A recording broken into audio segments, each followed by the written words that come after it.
Hello and welcome to My Xbox and Me, episode 512. I am one of your hosts, MC Fixer, alongside the man on the ones and twos, it be Paul Despawn. Hello. Oh. Hello. I don't want to be here. I want to be playing games. I called you Paul. It felt weird. Yeah. And I should know. It felt weird. It felt weird. I don't like it. I ignored it, but you brought it up, and now it's just going to linger in my brain. It's awkward. Don't worry, we'll introduce our next guest. It's the one. It's the only. It's Kreshnik. Why? We already had, I just want to point out, me and Fix, when I joined the Discord call, when it was just Fix in here, he said young Kreshnik, and it threw me off so much. I was so, I wasn't expecting it. Hi, this Fix. guy. How are you doing? You don't want me to call you your full government name. Despawn doesn't want to be called his full government name, and I definitely don't want to be called my government's name. So don't you fucking dare! I'll apologize right now on the podcast. I am sorry. I didn't mean to offend you or your family. But yes, we're back once again. Podcast is here. If you don't know, this is My Xbox and Me, our weekly Xbox podcast, right here on youtube.com/My Xbox and Me, soon to be MXAM. If you want the show early, patreon.com/MCFixer. If you want to support us financially, patreon.com/MCFixer, or consider becoming a member over on the YouTubes or a Twitch subscriber. There's been a lot of live streams over there. None of them from me. Shout out to the one and only Despawn. Shout out to him, because he's been doing it, because it ain't been us. It hasn't been us, Kresh, has it? Hasn't been us. No. When are you gonna, Kresh? When are you gonna do something around here, Kresh? Let's just have a heart to heart, real quick. Yeah. When are you gonna do something around here? Just wondering. I just want to point out, I'm doing Timecodes right now, so oh, there you go. There you go. He's pretty in depth. What time code is we on now? What are we up to? We're still on intro because we haven't gotten past the intro. Once we get past the intro, okay. we move to the next thing. Perfect. All right, well, I'm going to stop the intro now, just letting you know. All right? Okay, sorry, got it. Thank you. Sorry, you're right. Rookies. Clair Obscur Expedition 33 is a little video game that has come out. A lot of video games have come out, but this is the one I want to talk about for topic of the show this week. The big news coming out of it before we get into our thoughts and feelings is that the game has already sold over 500,000 copies, and that is correct. I did say sold. This is not players. This is not anything like that. That is copies sold. This was announced over on I think it was. Is it the publisher? It was their Twitter. Yeah, it was their Twitter. Was it? It was the publisher though, right? Yeah. That tweeted out a milestone for us reached sooner than we'd ever imagined. The team said in a post, "Thank you all." So yeah, this game obviously dropped on April 22nd. It's out on PC, PlayStation, Xbox. It's day one on Game Pass as well, which I think a lot of people assumed would mean that it wouldn't typically have sold as well as it currently is tracking to. But yeah, I think as we're about to get into, I think all of the there's a big reason why this game is tracking well for sales, and not only that, but the court of public opinion as well, to be honest with you. Just want to say a big thank you to, I say it wrong all the time, Guillotine, if I've got that right. Nailed it. For the codes. They sent us out some codes for the game, so thank you to them. Fresh, I kind of go to you for most things RPG, so I feel like Despawn, I know you're a big RPG fan as well, but we'll start with you. Feelings and thoughts on Clair Expedition 33, because you are a bit of a fussy boy sometimes. Yeah, I love this game. In almost every aspect you can like a game, I enjoy the game. Narrative, I think the narrative is out of this world so far. Maybe out of this world is a little strong, but it is a very strong narrative from what I've played so far.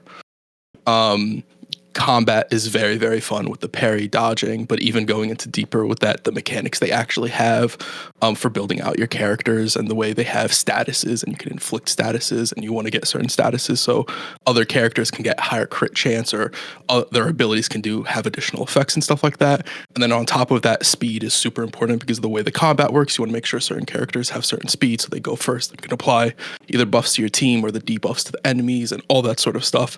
It's a very, very in-depth system without ever feeling overwhelming so far, I feel, which is a very, very good balance. Because the way they have everything, if the menus weren't as good as they were, if anything was a little bit too overbearing, I think you'd have a game that's a little bit too messy, but it feels like perfect so far across the board with almost everything they do. Yeah, I honestly, you hit the nail on the head. I think I'm the rookie when it comes to the RPGs, I would say, of the three of us. And I echo everything that you just said. It's a very complex game that doesn't feel complex at all when you're playing it. I did like a 6-hour, 7-hour stream the other day of the game, and it was that moment of realizing, oh, if I do this, I'm gonna get this person to go first, and then I can mark them with this, and then they're gonna do this, and then you're like, wow, this is what a game is meant to feel like. It's meant to feel that fluid and just easy to understand. And I always say this about RPGs. I love RPGs. I think RPGs are amazing, but the best ones are the ones that are not complex, or they are complex, but it doesn't seem it if you've got a good menu system. And this game, I think, I don't want to be too hyperbolic with it because I'm only like 6-7 hours in, but it probably is up there with my favorite turn-based menu UI, 100% right now. Like, everything makes sense.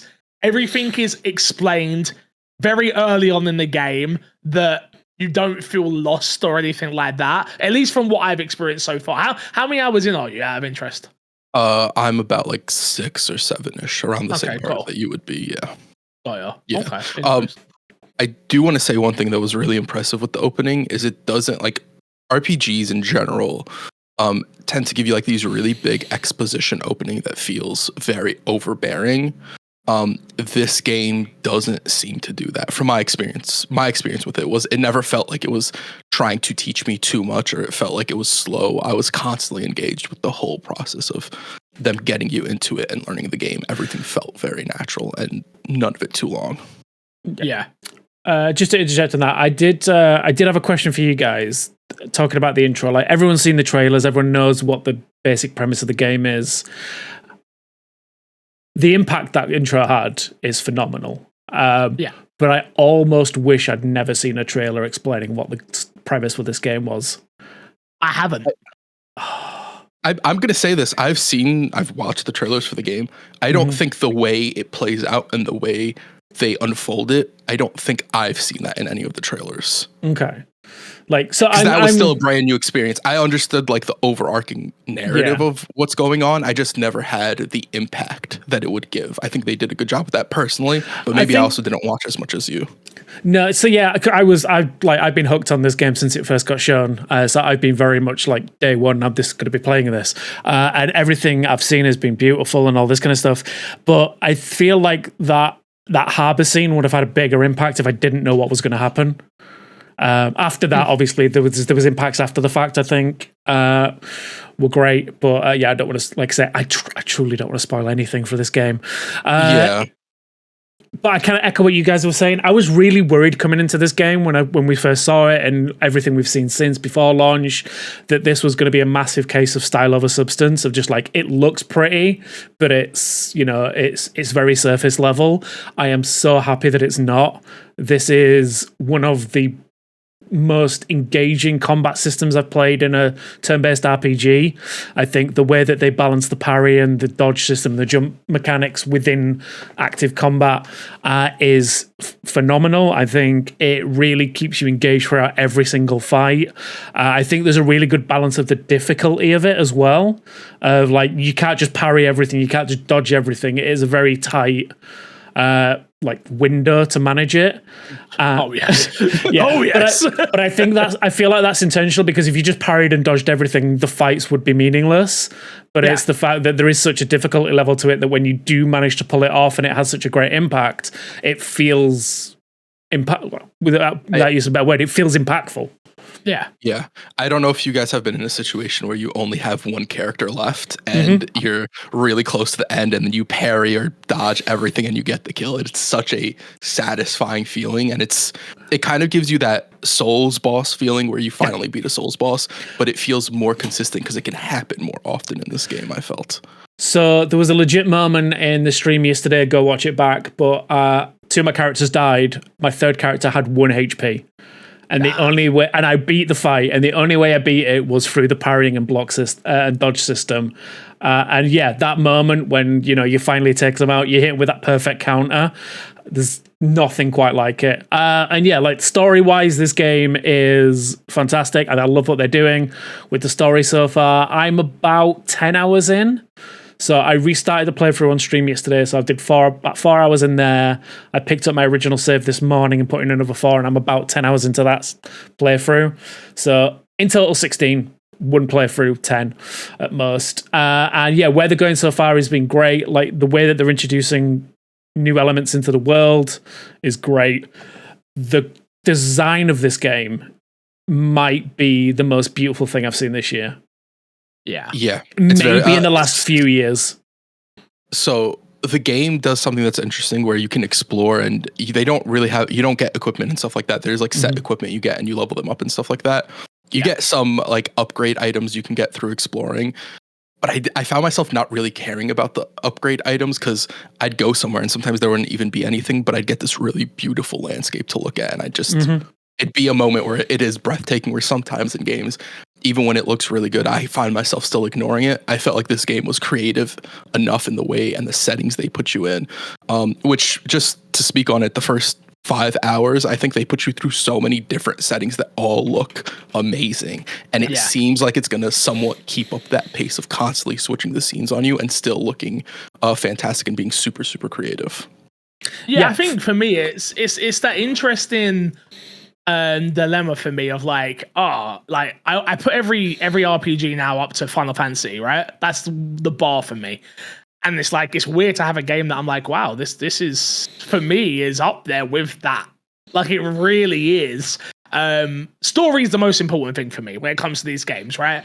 And it's nice to get a story being told to me that is so unique and so different. And like you said, Despawn, like a lot was shown, but again, there's people in my chat being like, did you not pay attention when they showed off? I'm like, clearly not, because I don't know what the hell's going on. I'm sat there trying to work out, wait, so are we getting sacrificed at age 33? Oh, is it 100? I don't want to, again, I'm going to do no spoilers here, but there's a very specific part just before you go off for your expedition with the quiz, which I thought was really smart in giving you some interesting information of like, all right, have you been paying attention? Have you clocked onto this, and this? Which I thought, this is really cool.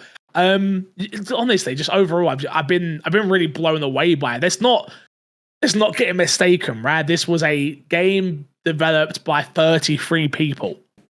Yeah. From what we've been told, with a minuscule budget in comparison to what you would imagine most AAA titles have. This would be in the AA category when it comes to its market and its dev team, but it is not a AA game. It is a AAA experience that you get when you play this game. And some credit where credit is due to Xbox. What a pickup for Game Pass. Like, holy smokes. It's been, RPGs were dominated on PlayStation 4 and the early part of PlayStation 5 with Final Fantasy and things. But to see Xbox get this gigantic win and be able to get this in Game Pass is a huge win for Xbox players, which is nice. It's nice to see. Someone wrote in, I think it might have been Origin Cookie Man or maybe somebody else. I think it was Origin Cookie Man being like, Xbox have been making moves and along the lines of like, we're not paying attention. And it's like, no, we're paying attention enough and we give the credit where it's due. But no, this is one of those games where like, this is a game of the year contender where you can play it on Xbox for $14.99. Back to back as well. Mad. Like, talk about what we've been playing recently as well is like Blueprints followed by this all in the same month. Xbox have been knocking it out of the park when it comes to Game Pass editions from third parties. Man, can we just make this a 10-minute podcast so I can go back to playing it? No, we have to carry on with the show, unfortunately. You got two monitors, right, Despawn? Just put it up, Yeah, okay. Don't do it. But yeah, just to, again, I look forward to talking about it more next week. But initially, if you're someone who's on the fence about this game, do you like Final Fantasy? type games? Do you like turn-based RPGs, Western turn-based RPGs? If those are the answers are yes, you're gonna absolutely love this. I'm trying to think of some things I don't like about it, because I don't want to just be positive. Frame rate issues in some of the cutscenes. I've had some quite bad frame rate issues, but that might have been just from me streaming. And that's it. That's all I can say. That's literally all I can say. Right now, there's generally nothing like... maybe the lack of minimap in some hub areas. I was going to say that. But I feel like that's intentional because they want you to explore. And it does feel like that is a genuine... Like they want it to feel like this is a new world that you've entered that you don't know anything about. So you are exploring it for the first time. And it does feel like that as you're running around. But as a gameplay mechanic, it's like, I don't know. Yeah, it's one of those things where there's it's more of a mental thing where I'm going through an area, I'll find myself circling back multiple times because like I don't want to miss a pathway, and then I somehow end up at the expedition flag at the start of the area randomly, and I'm like, okay, cool. But the game does do something really smart where I don't know if you guys have noticed, there's light posts that'll guide your way through the main path of the game. Oh no! So so if you ever want to know where side paths are as opposed to main path, there are light posts. You'll see them, a bunch of light posts guiding you towards, at least so far from where I'm at. I don't know if that changes later or something like that, or they change up what guides you forward.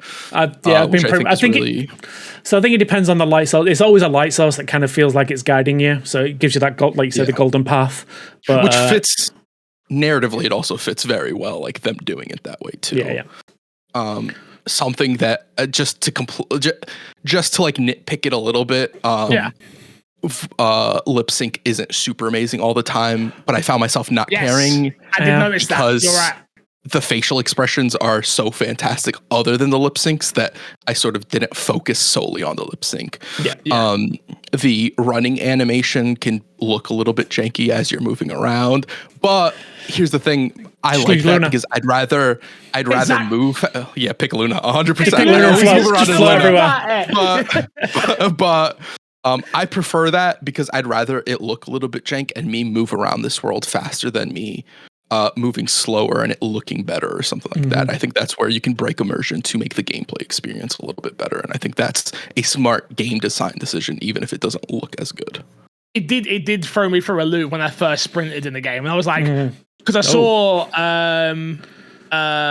what's her name? What's the sister? Oh, Mael. Something Mael. Yeah. Mael. Thank you. Mael. I saw her sprint and I'm like, bro, what? Why are you sprinting like Usain Bolt? Like, relax. Like, relax. That, and then like I saw my character sprint. I'm like, oh, we're fast. Like, we Gustav, move. Like, don't get it twisted. Gustav versus Usain Bolt in a race. It's going to be interesting. Interesting. But that threw me through a loop a little bit. And then the other thing, it's not a complaint, it's just funny, is the dustbins at the start of the game. Just those bloody bins. It's a perfectly normal bin. So someone pointed out in chat that it's a reference to like the old Command & Conquer games. Apparently they have like things like that in there as well, where it's like just a normal trash can.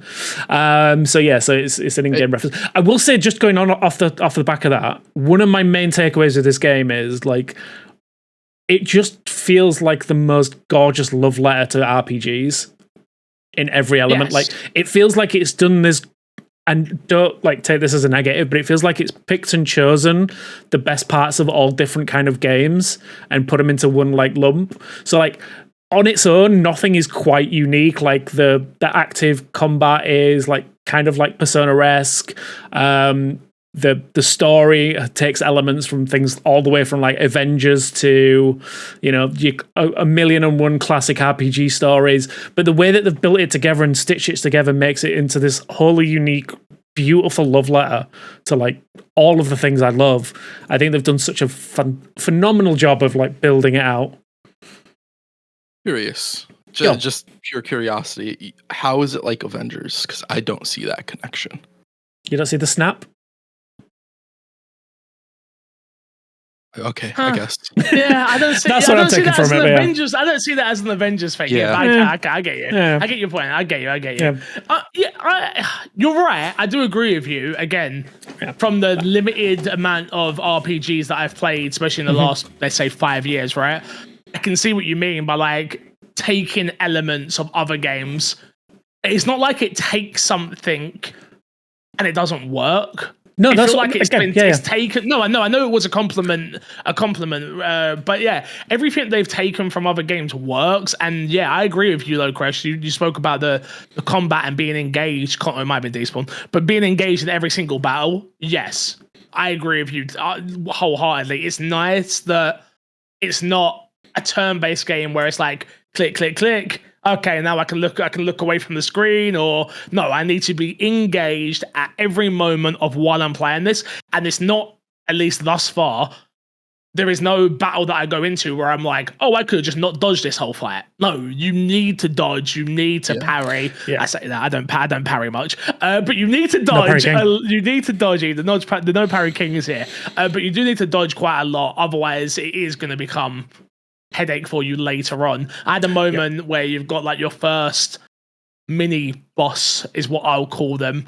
A very green statue looking man, and absolutely just one shot me instantly. And I was like, I can beat you if I dodge and get every single dodge correct. I can beat you. Yeah. Do I care to do that right now? No. So I left and I was like, I'll come back here eventually. I'm like, I don't know if I'll ever go back there. So yeah, that I guess that's one little nitpick that I've got. I guess is that the backtracking isn't the easiest. So there was a play again the stream that I did yesterday. I found one of the mimes. Which, if you fought the mimes, you know exactly what I'm talking about. In that playthrough that I'd missed in my own playthrough. So when I fired it up this morning to play on my own play, I went back to try and get him. I did eventually, but it's like, so they do a really interesting thing where if in the area that you're in, you can fast travel to all of the expedition outposts that you found. Yeah. But you can't fast travel to a previous hub area. So you have to basically fast travel to the beginning of the hub area you're in, leave it through the entrance, walk across the world map, which again, the world map is gorgeous. But we'll talk about that. Yeah. But then you have to get into the exit of the previous hub, find another outpost, fast travel to the beginning area, and then you keep working your way back through that way, which isn't the best way to do it, but it's like, it kind of... I think it incentivizes you when you realize that you kind of have to make the effort to search every area when you get to it. Yeah, but I'm not going to talk about it because it technically is a spoiler, so I'm just not going to. Yeah, I would say that the way I'm not going to say what's happened in my playthrough currently, but it does feel like the game does a good job of temporarily locking off areas and then giving you abilities or unlocks that will then let you explore wider. So maybe in the future there'll be a way for me to just quickly move back and forth between those areas. So I guess I'll wait and see. I guess we will wait and see. Yeah, if you haven't checked it out, go check it out now on all platforms and of course on Game Pass. I'm sure we'll be talking about this next week as well. Let's jump into what's been in our box, boys. I'm going to kick off because I finished a little game you may have heard of. It's called South of Midnight. Yeah, I've heard of it. Let's fight. Oh, okay. Ooh. Let's fight. Ooh. Oh my God. Wait, I'm going to need to be hydrated for this. I cannot believe I almost didn't play this game because of your guys' opinions.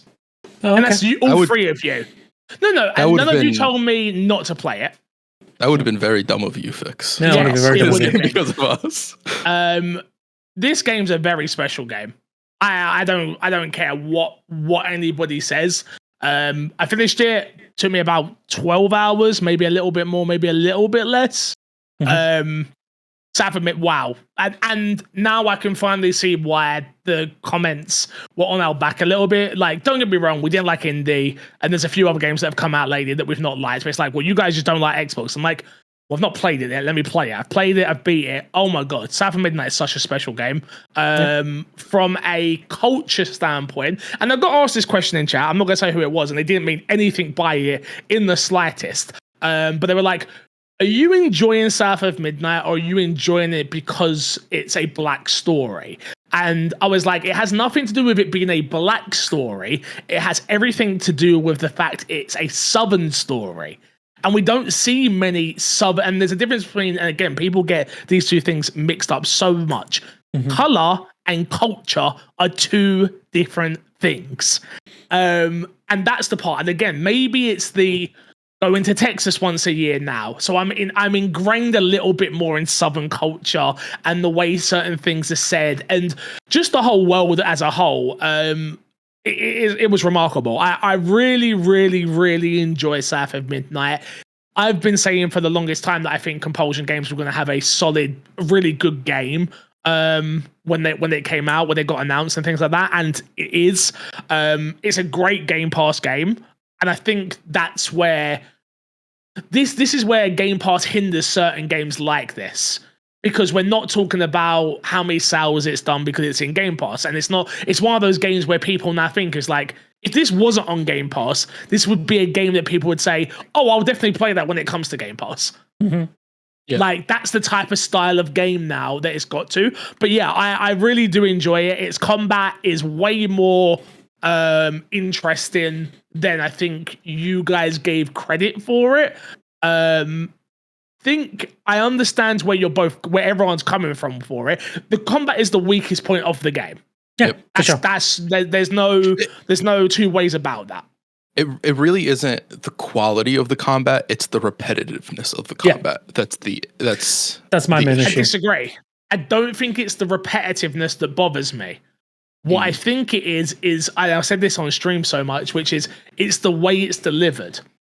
If you were running along these maps and it was the same repetitiveness of combat, of like, monster jumps out of the street, jumps on top of you, then you're doing the exact same move set, that it's the same technical moves that you already have, and you were doing that, and then you kept on moving. Then you're now doing some parkour, and then an enemy jumps out at you again, and then you fight it again with the exact same movement. You wouldn't realize how repetitive it is, but because it locks you in those, because it's segregation. Those segments. That's what makes it. That's what makes it repetitive. But what I'm saying to you is, I guess for me, I can segment it off, and I was still through to the end of the game, other than the final boss, which Despawn very much saw me get not quite annoyed, but I was disappointed in. Other than the final boss, I was like, okay, yeah, I fully enjoy this game. Still don't know where I come down on it when it comes to a score. If I was reviewing it, I could easily give it a 7. I could easily give it an 8. Like, easily I could do both of those two things. But overall, what a game, what a story. It was nice. It was nice.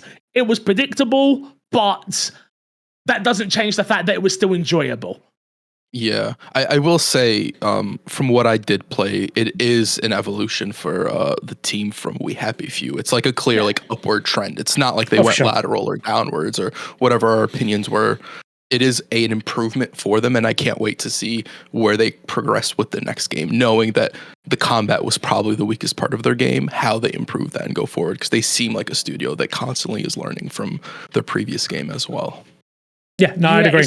I think I've been the most negative when it comes to this game, or I've sounded the most negative, and I don't want to, because again, like say, where the combat is the weakest part, everything else is so good. Like, I love that story. I love the animations. I know a lot of people were very iffy about it, but like, I played it fully with the stop motion style on, and I think it added something unique to that game. I think the way that they handled the setting with some of the racial conversations that were happening in that game. They did it with such grace and like did it so perfectly and such respect for all of that subject matter. I think they did a great job. And like Crash says, like, I am so excited to see what they do next, because I think a lot of the general feedback has been that their combat is the weakest part of this game. And if they can nail that in the next game, like, they are going to be one of the best like studios that Xbox have got on their roster. It's the combat's the weakest part, and I don't like the segmenting. I feel like it reminds me of when I eat my dinner. I don't like my food touching. Okay. It felt like that in a video game of like, here's a great story, but you don't. That's not fair for the music though. So I guess my peas and my mash are technically touching in this story, in this metaphor that I'm talking about. It's fine. They're both dry foods. It's fine. Yeah, they're both dry foods. It's fine. It's fine. No, but like I didn't like how the parkour doesn't mesh well with the combat at all. It just doesn't. And I think exactly, it doesn't. But if you could put those two things together, even with this combat system, I think it would negate, and that's what I was saying earlier, I think it would negate and hide some of its repetition for people. I really do, because I think that's where last week or the week before, I'm like, you play Gears of War, and all we do is run around shooting. It's repetitive, and it's the same thing I'm thinking here, where I'm like, but it's all built into the world. It's built into the world, you're still moving forward. Where this game, you're not moving forward, you're not moving left, you're not moving right. You are stuck in a circle, and I can see why that becomes frustrating. It never lasted long enough for me on normal difficulty with the way I was playing and the skills that I unlocked and things, that it ever bothered me though. It didn't get to a point where, and I understand you were playing 3 games at once and you just wanted to carry on enjoying that story, I know. But for me, it never got to a point where I was like, I want to skip this. Because it never felt like it lasted long enough to be worthy of a skip. That's fair. But, yeah. And I do think it plays a big part in Hazel as a character. In terms of like, at the end of that game, you have seen everything that she has gone through to be able to handle the situation in which she is thrown in. And I do think she becomes a bigger and better person because of the trials and tribulations that she's gone through, which is all the combat that she's gone through as well, which is kind of the way I sort of saw it, was a lot more of like her fighting her inner demons as well as she's going through that, which then gives her more character. But again, I'm sure I could have a much deeper conversation about it if I wanted to. I do want to just add one little tidbit. You guys have said it is a Southern game, and it certainly is Southern, but also more specifically, very, very heavily New Orleans. Yes. Yeah, I'm sure somebody from New Orleans, it's in the South, but somebody from New Orleans, it's not the same thing completely. Yeah. Like if you go to Texas, it's not the same culture as New Orleans culture. No, that's 100%. What I'm saying. You're right. That's more so the little tidbit. I'm just saying. No, you're right. As our American on the podcast, I appreciate you. Yeah, and I feel like somebody from New Orleans is gonna hear the Southern part over and over. Yeah, and they're gonna get a little. Yeah, when we say Southern, I'm feeling like. Forgive me if I'm wrong. Is it more like the kind of like the Creole culture side of it, like yes, that kind of like so I know what you mean.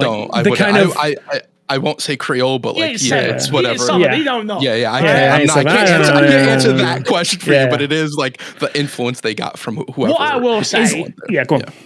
When we think South, we think of the twang. We think of the stories that we're getting. I do think of the swamps. I do everything that's in this game. To me, is what I think of South. Yeah, I just needed to like add that. Like, it's not. It's not based in this. Yeah, it's not based in the city. It's not based in the center of Dallas. Let's just put it that way. No, exactly. Exactly. But yeah, overall, really enjoyed the game. Happy I've beaten it. It will definitely make my top 10 list. That's without a shadow of a doubt. Chris, you asked me before the podcast, do you need to beat it? I didn't answer. No, you do not need to beat it. I think your time will be better spent on other games that you are actually enjoying fully. But yeah, it's short enough to be beaten. It's short enough. If I have the time and I'm not playing anything, it is worth putting more time into. For the story, So yes, I think it's worth finishing. Yeah. Okay. Yeah.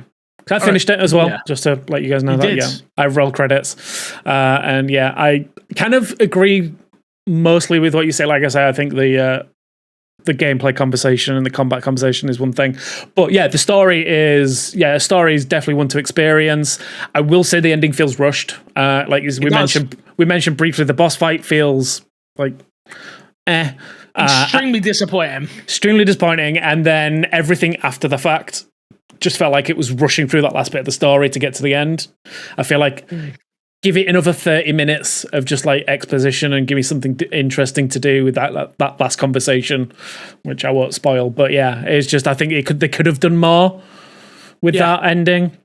But yeah, like I know exactly what conversation you're talking about, which is like, take my arm. I'm like, yeah, okay. just yeah, cool. But yeah, no, play it if you can. It's on Game Pass, so no really excuse. I think Crash, I genuinely think you should try and find time to finish it just for the story itself. I don't know how far you're into it at the moment. Not much past when I played last. Okay, how many bosses have you beaten? I don't think I've beaten a boss yet. So you're about 2-3 hours. Yeah. Not very deep. I'd say do it. If you another 10 to go. Yeah. That sounds crazy. That sounds crazy. It sounds crazy when you say it like that. Yeah. Chris, you should just be on stream. Yeah, just stream it. I could. Yeah. That's how you should play those games. It's that's 2 streams right there. It's 2, I could do it through like 2 or 3 streams or whatever. I think 3 streams. Let's not be streams. Yeah. 2 streams, my ass. We both know you'll be tired within about an hour. Stop it. Yeah. And then the other game that I've been playing is Football Manager. Cool. Moving on. Blueprints. Blueprints. Crash, talk to me. I play Blueprints. This game is a very, very good game. I like the puzzles. I like going through and figuring stuff out. I think it's very fun. I am going to put the game down for now. A, I have other stuff to play, and B, for this game in particular, I have to be in a very specific mindset where I want to sit down, I want to pay attention to everything, and I want to take a lot of notes, which the first time I sat down to play it, I loved. I had my little notebook out because Despawn mentioned it. I'm like, I'm going to take notes. I'm going to write stuff down. And then the second time I sat down to play, I wanted to do a run, and I'm like, I don't really feel like taking notes. And if I find something, I don't want to be like, oh, now I don't want to force myself to take notes. So I was like, I'm just not going to play it. I'm going to wait for whenever I'm in the mood to have a inquisitive experience. Sit down and have probably not. No, you won't go back to that game. Here's what I will say. It is a brilliant game. And if it ends up in the Game of the Year discussion, I will have absolutely no qualms with that. Absolutely. Because the amount of time I put into it to see the interconnectivity and how much thought went into the way that game is structured, it is absolutely brilliant.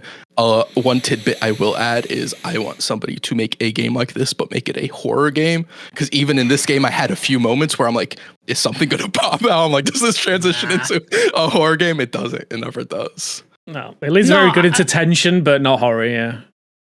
No, yeah, I don't want a horror game of this game. No, because as soon as the problem with those games, right? Because the same with like Layers of Fear. I love Layers of Fear 1.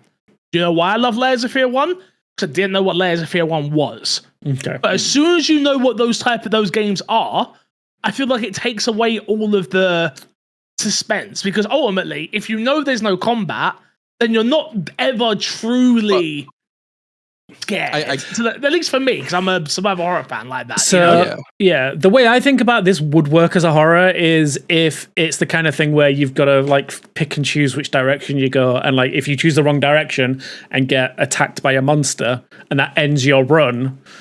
Oh, okay, I see that. So rather than it being like a straight up combat thing, it'd be like it would be the roguelike element of it. Go on. Same thing that you just said. But instead, you've got weapons as well. But the tiles and stuff are where you get your weapons. Yeah. So I'm not talking about like you get naked first-person shooter here. Like, but I'm saying like, you get pick up a knife, and then you take a left, and then a zombie comes at you, and you got no knife, and you make it third person.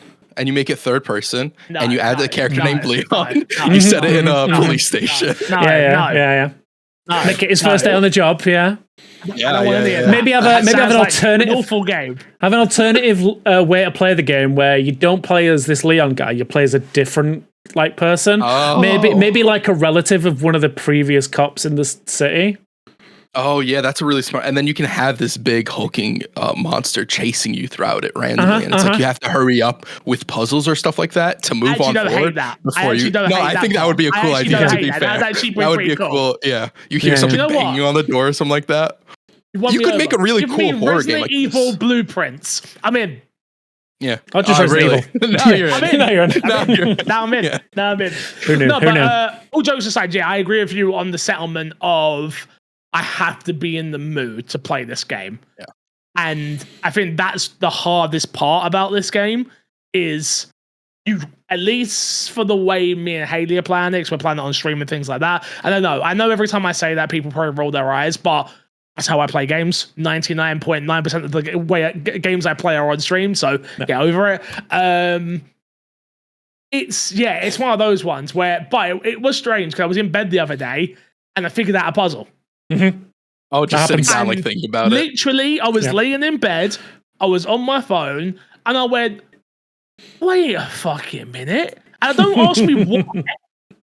There is no rhyme or reason why I thought that A equals B and the answer is C, but I figured it out. And I know for a fact that it's right. I've not tested it yet, but I know for 100% fact that I've looked at something and gone, that's got to be it. I cannot wait for next week's podcast when Fix comes in here to talk about Blueprints. Like, he won't play Blueprints. He's not playing Blueprints. He's on Clair Obscur still. True. No. I think we might play Blueprints tomorrow. Okay. So we'll see. It's a marathon tomorrow, so we can't go out of the house. So it's like we're gonna end up playing something. It's either gonna be Schedule 1 or Blueprints. We'll see. Fair enough. So just to let you know because the only game other than Clair Obscur that I played this week is Blueprints. Made it to room 46. That game is nowhere near over. Like, so you roll credits? Yes. I have See, I'm done. As soon as I roll credits, the game. No, this is what's happening. I'm telling you right now. As soon as I roll credits, I'm handing Haley the controller and saying, "See you later." Tell me more. Because I'm done. I'm done. So fucking me, because I'm done. No, So I was thinking that as well. I was like, sweet, I've made it to the I've made it to the end credits. I've seen the credits. I have been like, it's not weirdly, it doesn't spoil anything, but I've been watching people who've played way longer than me on stream and seeing what they're doing and seeing how that game keeps expanding itself and like seeing some of the secrets that this game is unlocking and seeing why people say you should write all your notes down, because the way that things matter, it's ridiculous. I am super, like, this is my flight game when I go to Brazil this week. I've got this. I bought it on Steam Deck, so I could play it again there. Like, again, I want to support good games. Wait. This is a great game. Correct me if I'm wrong. Actually, no, I don't know if you would have been able to do it on the Steam Deck. I was going to say you could bought it on the Xbox app and it's Play Anywhere, but I don't think you can play that on the Steam Deck. No, it's cloud only on. It's not Play Anywhere. Oh, I don't know if the game itself is Play Anywhere. It probably isn't, like the way that Fix is shaking his head, but I don't know. But it is. Okay. You can play on Xbox or PC with from Xbox. Cool. Yeah. Awesome. But Steam Deck doesn't support local installs. So it would have to be the cloud. And I'm not paying Wi-Fi prices on a flight. Yeah. No. Absolutely not worth it. I know it'll be terrible anyway. So I bought it anyway, and that's where my main playthrough is at the moment. So man, I'm so excited because I nitpick on Clair Obscur, doesn't run well on the Steam Deck at all. It's terrible. Shocker. Hey, I know, right? But that's fine. It just means I can't play it for a week. Or I have to slum it for a week. I just have to slum it real bad. At 15 frames per second, enjoy. I mean, it might make you can mess around with the settings, but it doesn't help. Apparently, it's just not configured for it. Like, some games just don't work very well for it. Hopefully, we'll get it in a patch, and that patch drops tonight, and I can then take it with me and play Clair Obscur all week instead. You know what you're going to need to do? You're going to need to get the airplane Wi-Fi prices, pay the airplane Wi-Fi prices to install the update. Hey, for Clair Obscur, I will pay double. No way. Blueprints. Special game, man. It's a special game, but it's so annoying. And I'm leaving it. Wait. I'm leaving it. No, you're not. Come back. So annoying, and then just walk Fix, away. come back. There's just nothing more painful than like when you get a run that's just going so well, and then it's just like, and then get a left door instead of a right. Dead end, and you're just like, oh, I hated that. That was frustrating. But every time that happened, I took the blame for that because it's like I didn't think out enough to what rooms I was putting where I had a few like 3-door rooms and I was like, I'm not going to do that because I want the storage to get that item or something like that. And I wasn't really thinking about the long I'm thinking, but it still cocks me. Yeah. Well, to be fair, you got to remember it is a roguelike as well. So like those bad runs are bad runs. They happen. I will say that there are obviously skills and stuff that you can unlock in the future that will help with those things. And depending on the routes that you take, you basically know the optimal route after a while. But no, I think that's just where we're getting to. When you're starting to get those optimal routes, they're starting to say like we're starting to get some notes and things of like we just got a book that's like volume 1. We got to the book room. I'll say okay, you got the library, yeah. So the library. That's what they call book rooms in England. They call them libraries. Oh, over here as well, they call them libraries as well. Oh, okay. Anyway, you know what? I don't care anymore. Moving on. What else has been played? Anyone else played anything else? I played Soulframe, which is the next game from Digital Extreme, which is the team making Warframe. It is in alpha right now. They did a live stream the other day where they gave out codes to play it. It's very early on. They're still actively working on it, and it's like alpha. It's not like the fake alpha some studios do, where it's like we just want people to test the game. They are actively like working on the game and doing big overhauls to it. It runs very well. It's very pretty. It has a lot of very, very beautiful sightlines similar to Clair Obscur, and not to that level, but a lot of times I do just stare off in the distance and see stuff. They have a really cool mechanic where whenever you press tab, you go into like this hub world, your character like fall out and then rise up in like this, you're like in a giant empty pond.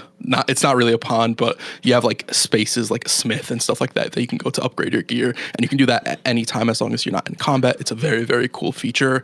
It does have the Warframe creating weapon system and stuff like that. So if you dislike that, because you do have to wait as stuff's crafting and things like that, I like it a lot for what it is right now. It is definitely very, very early on, and I can see this game being somewhere really, really great, especially because I've talked about I've been playing a lot more Warframe lately. That's replaced my Destiny and stuff like that for me. So yeah, I really like what I have played. I think there's a lot of potential here, and I think the most interesting aspect about Soulframe is following along, because they do dev streams for Warframe and this. So following along, they're very, very open with the stuff they're changing, the implements, the behind the scenes stuff, and seeing a studio do that is very, very interesting. And I think that is probably going to be my favorite part about this game, and why I will keep following this game, is just seeing that behind the scenes process. The basic premise of this is it is a fantasy Warframe. Yes, it's not. So the way they talked about it was they went for the opposite. Warframe is a very fast-paced, mission-based game. This is slower paced in an open world where you go into dungeons and stuff like that. They wanted a somewhat opposite experience while still having some of the core similarities between Warframe. They've talked about microtransactions. They're going to be similar to. It's going to be a completely free-to-play game. Microtransactions are going to work the same as Warframe, and Warframe probably has some of the best microtransactions, in my opinion, as far as free-to-play games go. So, get the Founders Pack, everybody. That's what the internet just told me. Whatever you do, get the Founders Pack. Apparently, people missed out before. They don't want to miss out again. Yeah, there's the Founders Pack for Warframe had like an exclusive Warframe and some other stuff that they've never put out again. So forget them. So yeah, I like that. Yeah. Yeah, they're very like, if they say something's exclusive, they're very big on not ruining that exclusivity by adding, here's a recolored version or whatever it is, like that is exclusive, which is cool. Fair enough. I forgot to mention something about Clair Obscur. Have you found the baguette outfits yet? No. Honestly, the best part of the game. No chance.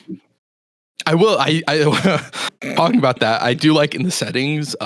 You have. Do you want custom outfits to appear? And they're like, it might break immersion, but it's fun. And I love that setting. That was so good. Honestly, there's one more thing I forgot to mention about Clair Obscur. Go on. The journals are voice acted. Yeah. Oh yes, I love that. Yeah. I love it. I put out a tweet, but I was very, very, very, very happy. I tweeted at the dev saying thank you, because I was I was ecstatic. Yeah. Most everything is voice acted from what I've played, except where stuff There's a makes few sense to not be voice acted. So- is the only There's- time. Yeah. There's a few bits. Yeah, I think there's a couple of like the side conversations that generally aren't, but 9 times out of 10, everything has been voice acted so far. Yeah, which it helps one when of you've got great voice actors. Oh, Charlie Cox, the voice acting's beautiful fantastic. man. Like his voice. I can't is believe just, Robert Pattinson. He looks so good. I can't unsee it. It looks like Robert Pattinson. I can't either. No one can. If they ever make this into a movie or something, they have the actor. Oh for it. yeah. Uh-huh. A movie of this would be fire. I was going to say I don't know. this is 100% going to become a franchise of some kind, isn't it? I don't know. I don't know. Don't know how it ends. I don't. It's Yeah, I don't know one of either. those things where it's like conceptually, like, sure, it would make a great movie, but I don't know how you pull off with how crazy and creative. Like, you have to have a really good CGI team for this. Like, because if the CGI is lukewarm in any aspect, I think it completely ruins Just give it what to that Weta. experience would be. I don't know who that is. Yeah, they're the people that did Lord of the Rings. I don't I'm good. No, yeah. you've not. I got to say, you've not seen some of the creatures running around in later battles. I think Weta could do a great job. I thought he was about to say I haven't seen Lord of the Rings. I was like, I assure you. But it's sir, not. I have. Show you, sir. I have. I watched it in my book room. So laughable. That's funny. Idiot. I went to the big film room to watch it. I hate you. Let's get into this week's dashboard. There isn't much news this week, boys. The first one's near and dear to my heart, but Capcom has teased Resident Evil 9 in its new light-hearted video to celebrate 10 million Resident Evil 4 remake, that is, players. Capcom has dropped like a little teaser during this little video they posted on Twitter celebrating the 10 million players. So for those who don't know, it's a signpost, and on the signpost it's got writing saying thank you for 10 million players and stuff, and it's in the sort of symbolize of the Roman numerals of 9. It's Roman, the Roman numerals tilted like on its side. Mm-hmm. Yeah. So that's obviously big. People are very happy and excited about that, me included. But my bigger question that I wanted to ask you boys is if you got to decide what happens with Resident Evil 9, and I think we've got 3 very good different viewpoints on this, I would have thought, right? Like, Kresh, what do you want from Resident Evil 9? Like, for you? Well, you know, my boy Billy got jokes aside, no jokes. No, bring back Billy. I would want I'd want a brand new Resident Evil 2 remake. You know, I'd want that over in a new setting. Like, I'd want that experience again. That is very specifically the Resident Evil experience that I like the most. Next to 5, but 5 is also my first and only Resident Evil experience outside of that. So I don't know if that really. So to break it down, you want third person over the shoulder, but very tight. Quite puzzle heavy, dark and gloomy, slower. puzzle heavy, more buildings than outside. Yeah, you can do a little bit. You can have some outside. But I get what you're saying. Okay, interesting. This one, what do you want from a Resident Evil 9? Jill Valentine. Yeah, well, and Leon. Bring back Leon. We just got Leon. Yeah, no, but we had old story Leon. I want like continuation of the story Leon. He wants the continuation where Fix says that's not my Leon. That's Do not we? my Leon. Do we want that? Don't mess it up. Don't mess it up. I want Leon to come back and punch an even bigger boulder. That's what I want. So him and Chris can have a boulder off. Just have a boulder off, yeah. That's the ending of the game. Is them just like throwing up boulders one after the other. Why do you guys mock my favorite franchise of all time? If this was Final Fantasy, we'd have like the most deep, meaningful conversation. We'd be, oh yeah, I want to see Cloud and Barrett go to a bar and chug beer. No, but we I kind of do want to see that. First of all, Final Fantasy is full of its. Sort of what now? 2 different characters or something like that. There would be stupid conversations. Let's not act like there wouldn't. Crash, we need all that again, because I didn't hear a word you said. You didn't hear anything I said? Nope. Internet, baby. Damn. I said Final Fantasy is full of its own like weird stuff. Like we talk about like having a gym off or something like that with two different like random characters. Squats. The game is inherently that. We would definitely be making jokes about Final Fantasy as well. True. But if you want super serious answer, I would. You come to the wrong podcast for that. True. I would love them. I honestly would love them to bring the band back together. All of them together. Like, I want to see Leon. I want to see Claire. I want to see Jill. Hell, I even want to see Billy. Let's do it. You know what? I was thinking of reasons like I wouldn't want to see that, and then you said Billy, and I'm like, I'm all for this. But no, I would love to see them kind of like, because it's always wait. Crash has never played Resident Evil 0. He's only watched me play it. Yeah.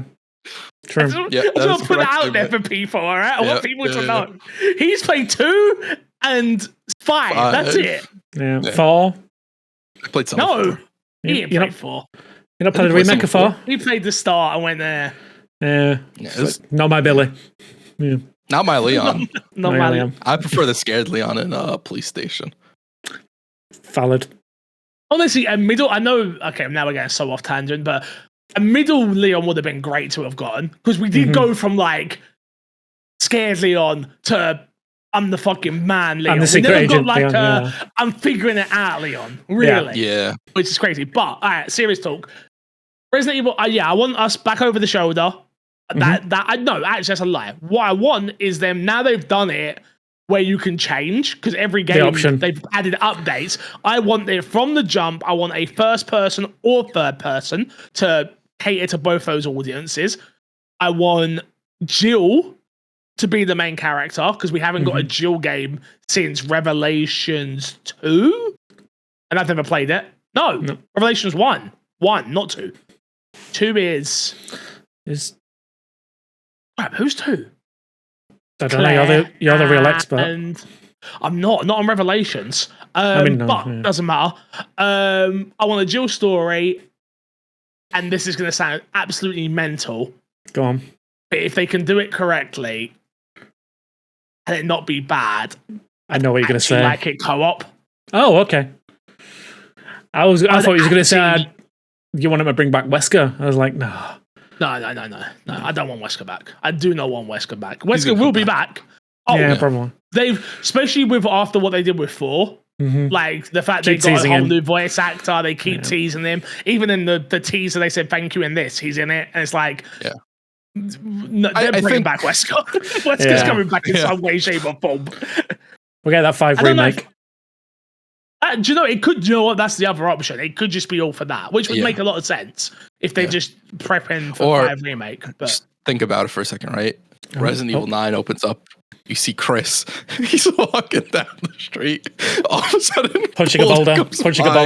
No, boulder comes flying at him from the side. Chris is gone. He's out of here. Not fixes Chris. Fixes gone forever. Fixes gone. Chris is gone. Chris is back. What happened? You know, Chris came back, right? Yeah, but you know what happens? He's gone now because Wesker punched the boulder into Chris's revenge. Okay. Yeah. So picked the boulder out of the lava. Game opens up. Yeah, and then you play as Wesker for this next game, and you really see Wesker wasn't the bad guy. He was the good guy all along, trying to help everybody. I really wanted to have a serious conversation about Resident Evil for once, and we never going to happen. It's fine. It's fine. Moving on. The Elder Scrolls Oblivion Remastered. Number 1 is real. Number 2 got announced. Number 3 was released the same day. Crash, I tasked you with playing this game because we were playing Clair Obscur. Yes. Did you play it? I did play it. I put in a couple hours. It is a remaster of a Elder Scrolls game. And whatever you'd expect from that is exactly what you get here. I think if you're an Oblivion fan, it is visually very, very impressive. It is a beautiful game. Gameplay wise, it feels like a very dated game. It is a dated game. No, it is. No, 100%. I don't think that's a negative to the game. That's not what I'm saying. Because I've seen people saying like, oh, it's more like a remake than it is a remaster. And it's like, don't sell people on that. It is not a remake at all. It is a remaster. And I've heard the combat's improved from the base game. very possible, but the combat doesn't live up to like Skyrim combat for me. So it's like it's still very much so feels dated. So if you go into it with any sort of other expectations, I think you will be let down by the game. But I think for what the purpose of the game was, from what I've played, they knocked out of the park from what I've seen so far, and it's very limited and it isn't a lot. But I think what they have here is a very good remaster. But I will not be playing more of it. I don't really like Bethesda games. They're not in my wheelhouse. I think Skyrim's the only one I ever really played, and it playing worse than, or like ever really got into in any fashion. So it playing worse than that already means like I'm going to struggle getting into it super hard. I got a disease from a random crab, and that completely ruined my want to keep playing as well. So I have to find like a church or a priest to like cleanse my soul or something like that to get rid of the disease I got from the crab. Fine, you get cream for that. They do have cream for that. I didn't. Unfortunately, I just popped out the sewer. I didn't have any cream. You got to worry about those crabs. I haven't played it at all. I've been playing Clair Obscur and other things, as we spoke about earlier. But the one thing I will say that about this game that I'm very happy for is the people that are loving it are absolutely loving it. Like you can see the amount of like TikTok videos that I've seen of people like, I wonder if this still works. Oh my god, they kept in the VO line where the woman's like, oh, let me do that again. It's still in the game. The fact you can still gold from the tiger guy and all this stuff. There's a dupe glitch that was in the base game. They kept it in this as well, Yeah. which I think is like stuff like that is very cool. Of like, it's why I would label it more as a remaster than a remake. Is like it still stays. Well, it is a remaster. It is. It is. No, 100%. Did you? Yeah. So did you guys watch the announcement trailer? Nope. At all. So they actually went into detail about like how like true to the original it is. It is straight up the original's base code. The only thing that they've changed, obviously, the graphics, a couple of quality of life things. So they've got like the game. Apparently, the game never originally had a run button. Now you can run. Oh wow! So yeah, so now there's a run button, and yeah, the combat like it feels more reactive rather than you're just slicing through an enemy. Like they actually react to attacks and things like that. But yeah, it is very much like you guys say. It is in its core. It is the same game. Which warts and all, I think is good. I don't think that's a negative by any means. No, God, no. If you love Oblivion, you're gonna love this. Yeah. Again, it's the best version. I know I just said I'm happy for everybody. I'm happy for everybody else. I'm very upset for me because I was like, oh, I'm gonna play Oblivion, and then I saw the gameplay and was like, I'm not playing Oblivion. I'm not gonna play. You have no chance. This doesn't look good at all. And I understand why, but like, it's just not. It's one of those ones where it's like this. I needed a remaster. I didn't need a remake. For me to get in and play the game and enjoy it. You needed a remake, not a remake. Other way. Thank you. I needed a remake, not a remaster.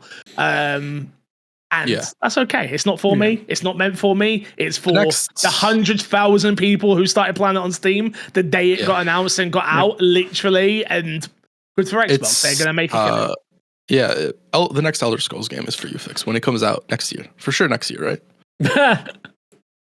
What? Next year? Yeah, okay, buddy. Yeah. Right after Fable. 7 at the earliest. Yeah, no. We'll see.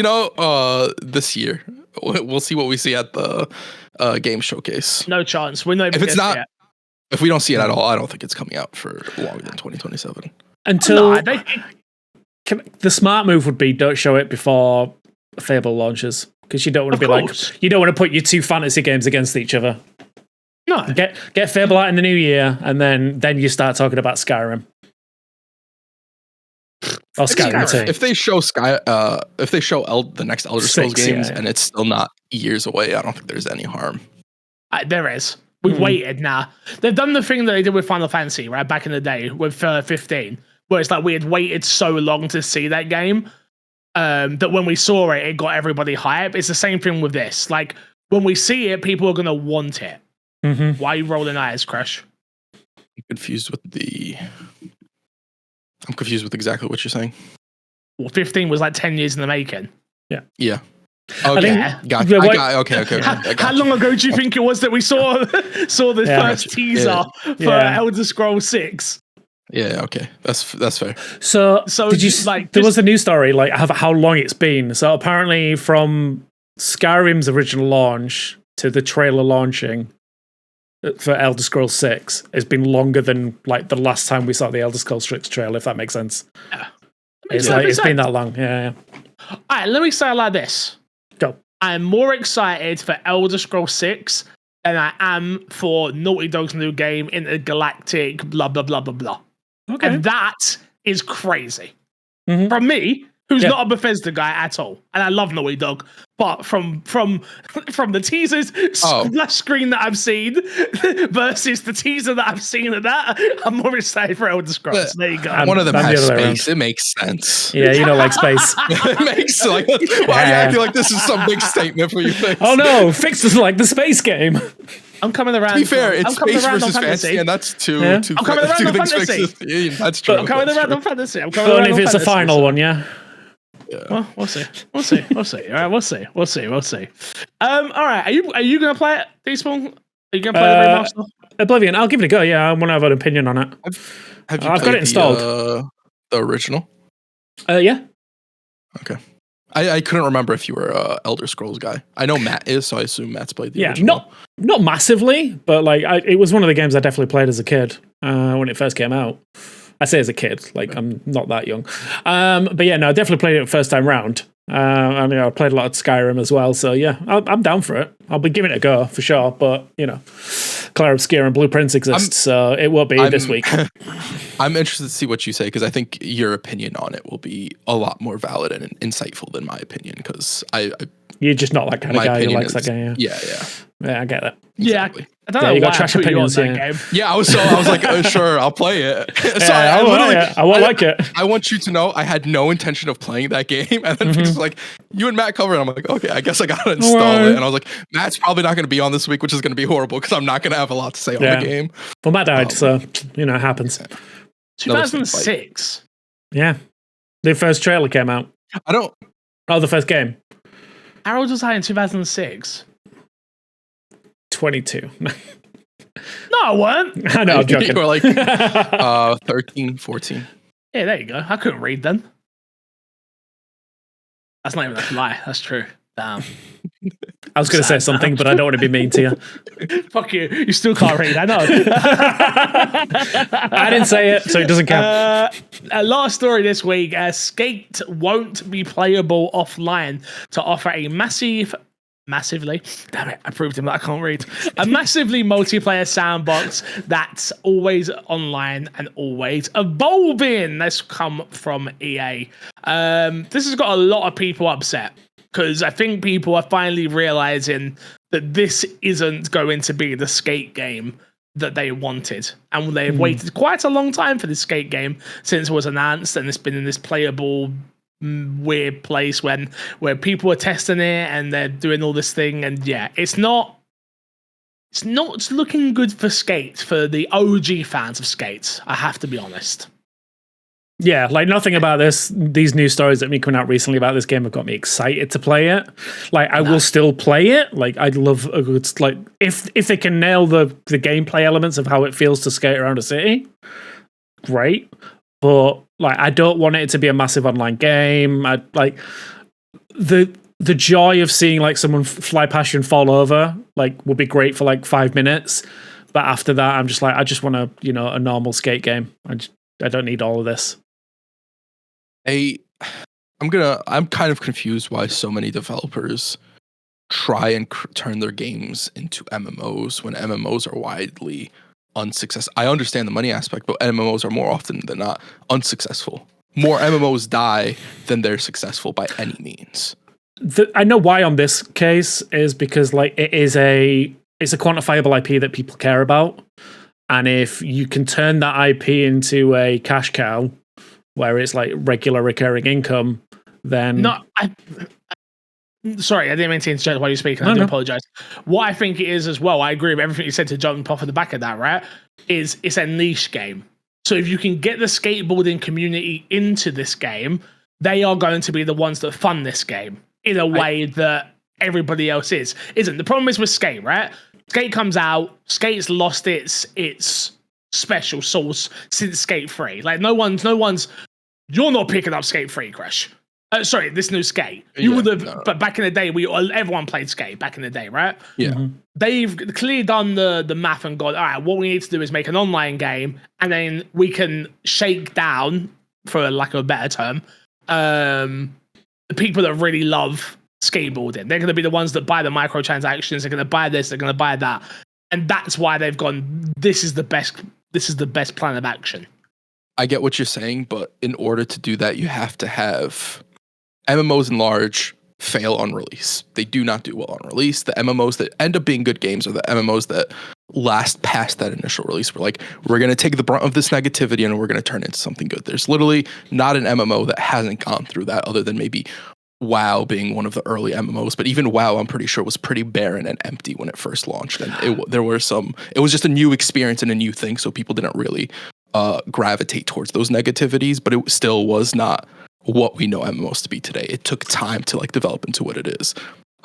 With EA's track record, they do not put in enough time into games post-launch. They're quicker to kill games off than they are to continue upgrading it. And my worry with Skate is, even if they do this and at some point you can have a good game out of this, I don't know if EA are the company to give that game the time to do it. To play devil's advocate, they give their sports titles usually a lot of time. What do the sports titles make? They make money regardless. I don't know. I agree with you. I think they think this is going to make money. I think that is my point is, I think that's the wrong assumption in the direction they're going with this game. Yeah. No, 100%. I think we're all in agreement there. It's not. Yeah. I'll still play it because I'm sure especially if they have proximity chat, this would be perfect. Oh yeah. Yeah. This is nothing, right? If they can nail, I said it earlier, if they can nail the core gameplay loop and it feels good, I could see it being one of those games I jump in and out of. But if it's if they're going full MMO, subscription service kind of thing, then I'm not touching it at all. But if it's a one-time purchase and then it's propped up with cosmetics and things like that, maybe one of those I'll dip in and out of. Yeah, I'd assume it's a one purchase and then cosmetics. It's open. It's going to be free to play. Oh, free to play would be interesting. Then that would definitely jump in. It's definitely going to die. That game's definitely going to die if it's free to play, though. Yeah, I think it's going to die anyway. Yeah, I was going to say I think free to play gets more people in the door, but I don't think people are going to spend money on it with microtransactions. I think if you sell it, you make more money, but I don't think people stick to it and get the microtransactions, which you would need for an ever-evolving game. Time will tell, my friends. Time will tell. D-Spawn, time for Guess That Game. Guess That Game? Do you mean that weekly show that we do within the podcast where one of the members, this week me, will pick a game and the other members, that means you two, will have to guess that game with yes or no questions, which I will answer in 1 minute and 30 seconds. Is that the one you're on about? That's the one. Okay. Yeah, we're playing that. Let's do it then. Okay. Before we do that, what are the scores? The scores look a little something like this. Crush's on 10 points. Matt is on 1 point. You're on 10 points. I'm on 10 points. And Ryan McCaffrey's on 1 point. Don't know how I feel about that. What? I think we need to get Ryan McCaffrey back and let him win. He gets. Give him a easy one and be like, Ryan, you're the only one who can answer this. Matt doesn't have a chance. He didn't need an easy one the last time. He got it right. He stabbed in the dark with it. And he looked at his own games and went, BioShock. And we were like, how the hell did you come out with that? He didn't help us at all, the questions, at all. To be fair, I love you, Ryan, but he didn't help us at all. No, he changed the rules of the game for that episode. He did. Hey, honestly, he's Ryan McCaffrey, can change the rules. It's not a problem. Big facts. Big facts. None of us objected, did we? I mean, I'm not going to argue. Are you going to argue with Ryan McCaffrey? Come on. No way. He'll come at you with his Tesla. Exactly. All right, I've got a timer ready when you guys are. We're going to start with Crash and then Fixer.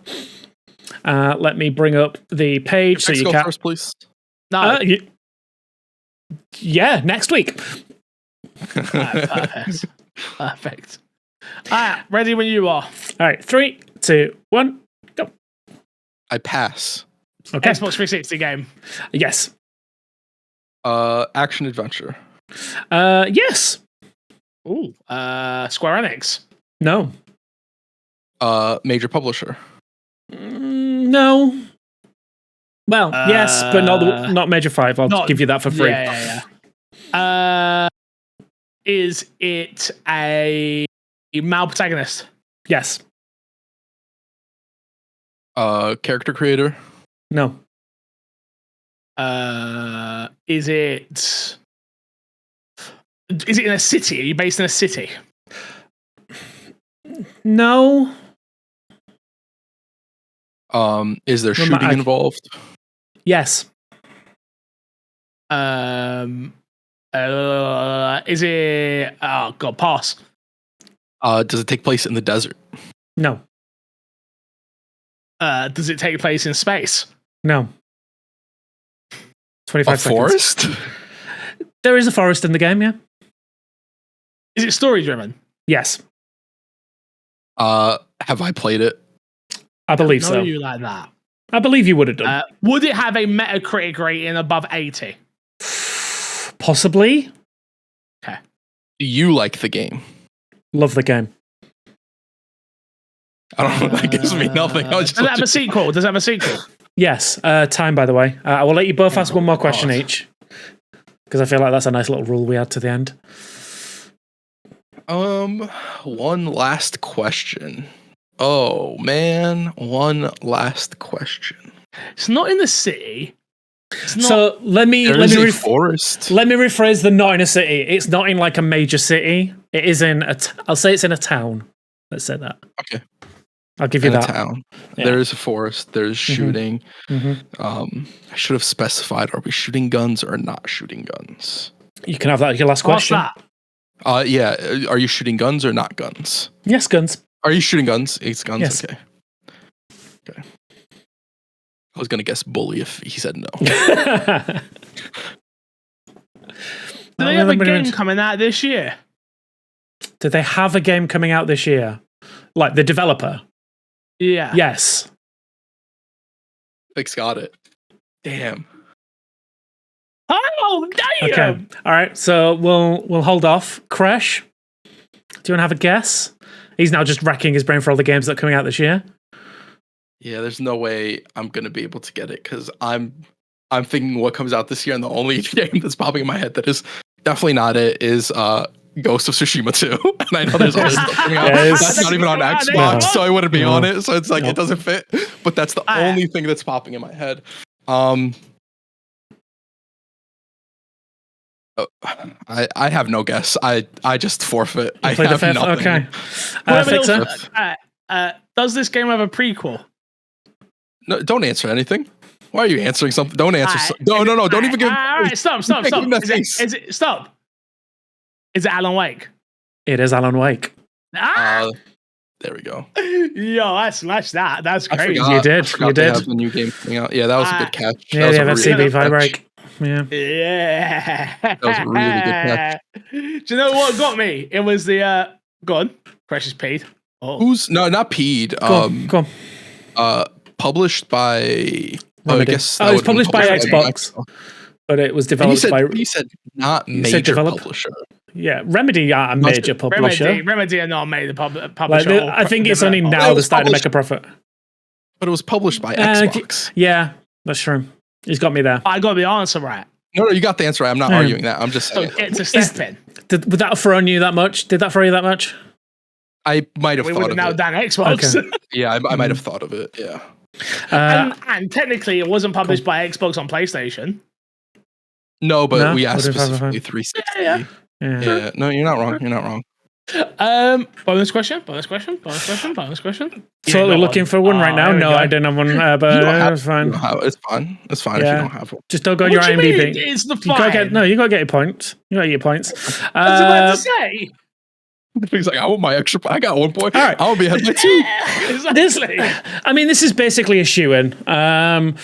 But we'll. I don't play this game, man. I don't play these games. I don't play these games. Like, what is the main character called?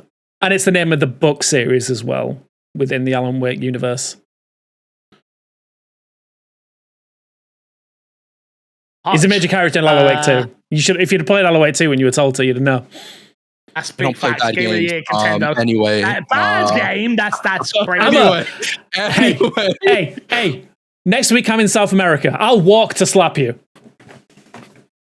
It's a long walk, South but America's pretty fucking it's pretty far. big. It's pretty big. Yeah, it's pretty big walk. Far. Yeah, I mean, I've got a couple of days off in like the end of it. You might want to take another week. A little bit more time than that. Okay. I'm trying to think of the name of the guy. I feel like you've thrown me off though. If I'm honest, Chris, you don't have a clue, right? No. Again, I've 100% picked this on a whim, so you know. No, I like it. It fixes stumped with this. Great trivia question, in my opinion. Just for the extra point lost. Yeah, because I'm not. Let me be real. Like, it's not multiple choice. I can't guess it. There's no shot that I'm going to be able to. I mean, I can make it a multiple choice if you want. Don't make no multiple choice. No multiple choice. Because I don't know the answer, so he obviously doesn't want me to get the extra point. Is it not Alan Wake? Is the book not called Alan Wake? No. Alan Wake writes the book. He's the author. I just want to say that sounds like Fix put in his answer as Alan Wake right there. He did. Because he tried to get like, is it not? Is it Alan Wake? That's an answer. That's an answer. That is an answer. Considering how much we threw a wobbly over the last one we did with a crash, then yeah, I'm not giving you the point. The answer is... Go on.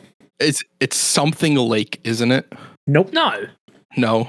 It'll be like, if it's anything, it'll be, go on, just tell us the answer. I can't think of the bloody names. His name is Alex Casey. Oh, Casey, I would never got that. Never in my life.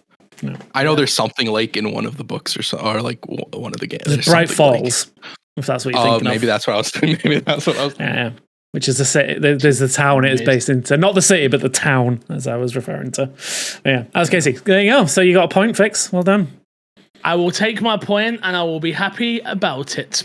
Let's get into the questions before we get out of here. You can email in myxboxandmepodcast@gmail.com or hit us up on our Discord. Make sure you join. New people join every single day. First question comes from Origin Cookie Man, who says, it doesn't appear to be a coincidence that in the year of the release of the Switch 2, PlayStation 5 is releasing the fewest its first-party content, while Xbox is releasing the most high-profile content.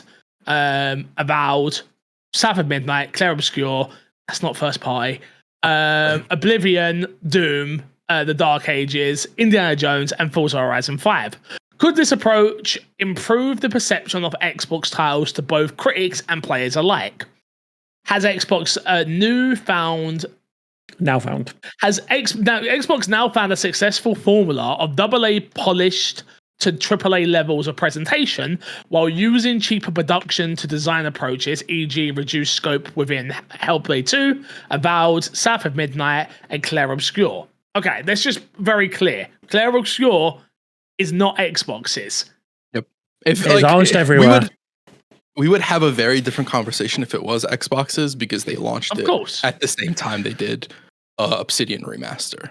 In which case, we would be on here cursing, screaming. What are you doing? Peeved at Microsoft for doing that. Of course. Yeah. I'm still peeved them, if I'm honest. But I think it's two massive RPGs on the same day. It's leaked to come out the 25th, and they come out and be like, "Hey, we're releasing it the 23rd or whenever they released it." Yeah. But that's whatever. That's neither here nor there. The game's still more importantly, do you think Sunfall and Kepler are pissed? Yeah. Yeah. I mean, I would be.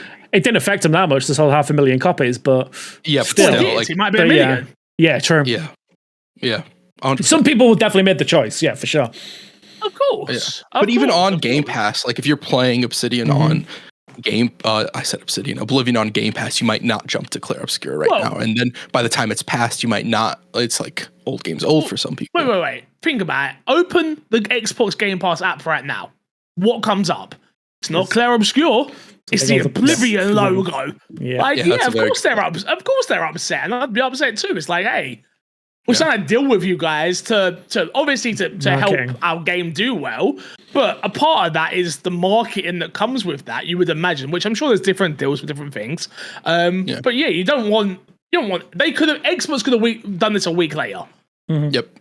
And it wouldn't have hurt them at all. And it's like I don't like it, but it is what it is. To answer this question though, could this approach improve the perception of Xbox titles to both critics and players alike? No. How critics work. Yeah. I think also perception isn't just the people who actively play the games, it's also the people outside. And as much as like we can talk about Avowed, from a conversation I've had with people who haven't played it or have played it who aren't very big Xbox fans and not PlayStation fanboys either, they mostly play on PC. They don't really view Avowed as a positive thing. Generally, either lukewarm or negative is the perception I get from people outside of the Xbox sphere with Avowed specifically. South of Midnight, nobody really talks about. So how can that be a positive perception? You have Indiana Jones for sure, but I think even Indiana Jones is positive. It's mixed. Forza Horizon doesn't move the needle like crazy in terms of perception. Like, yes, it's a not sought after, but it's a good franchise. And for sure, racing heads will definitely talk about, people who are into cars will definitely talk about Forza Horizon. I don't think it has the amount of people watching it to affect perception that way. Doom probably, and Oblivion probably, sure, but I don't think it's enough to really move that needle in a positive way outside of the core Xbox fan base. Yeah, and I think the way the question's worded here, like, will it change the perception of Xbox titles to both critics and players alike? Straight up, no. Like, critics don't care about who makes the game; they care about the game. Like, people will judge it on the merits of its. Like, there'll be grifters, and there'll be some people that'll be like, "Oh well, you know, it's Xbox, so there's a point." There, bro. Nintendo always get a bump. Yeah, Nintendo get a bump. You can't. Or do say they just that. make good? Do they just make really good games? They make really let's not do that. Let's not do that. They make good games. The reason you can't say that. I want you to open up Metacritic right now and check the Pokemon review scores for the last Pokemon game that came out. And let's see that Nintendo bump in action. For Arceus? No, not Arceus. The last one that came out. What was the last one? Scarlet Violet. Scarlet Violet. Okay, give me a second. 72. There you go.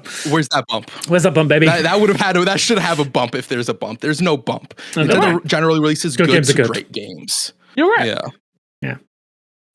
I think everyone an 8 though, so you can't trust them ever again. No, I'm joking.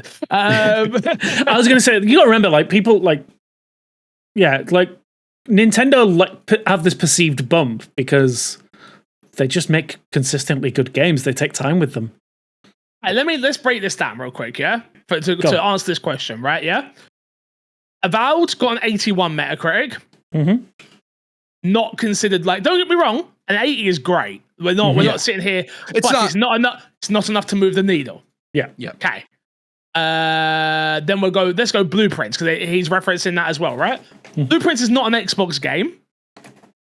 Well, he doesn't mention it in this. He doesn't mention it in this, but I'm saying, like, that whole perception of, like, Game Pass being great and stuff. That's a 92, but it doesn't. I don't think it still doesn't move the needle enough because of the type of game that it is. Yeah. It's a great game. It's fun. Don't get me wrong, but it's not going to move the needle for Game Pass. I don't think anyone subscribed to Game Pass for Blueprints. Blueprints was a fun surprise that ended up on Game Pass.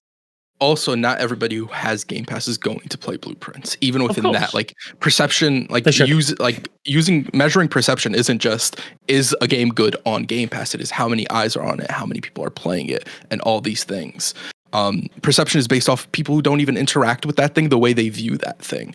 So I don't think the stuff you've listed necessarily change enough for Xbox. Like, yes, in the know for Xbox. Xbox is 77. Yeah. And then Elder Scrolls Remastered, 88.